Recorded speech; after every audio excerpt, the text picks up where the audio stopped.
অনুষ্ঠান বাড়ির মতো কুচো নিমকি বানাতে চাও, তাহলে ঝটপট নিয়ে নাও ময়দা। আমি এখানে 500 গ্রাম মতন ময়দা নিয়েছি, তাতে স্বাদ মতো নুন দিয়ে মাখিয়ে নেব। তারপরে একটু খাবার সোডা দিয়ে দিচ্ছি, পরিমাণে কম। তারপরে কালো জিরে দিয়ে আবারও মাখিয়ে নেব। মাখিয়ে নিয়ে এবারে ময়নের জন্য সাদা তেল বা ঘি দিয়ে মাখিয়ে নেব। কিছুক্ষণ মাখিয়ে নেওয়ার পর অল্প অল্প জল দিয়ে একটা ডো তৈরি করে নেব। খুব নরম ভাব করব না।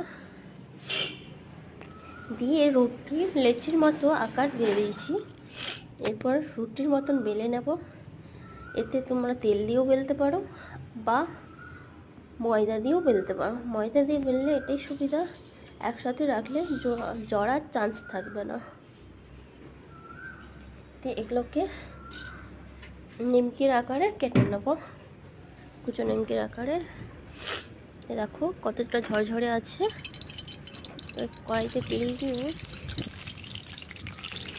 নিমকিগুলোকে ভেজে নেব। সব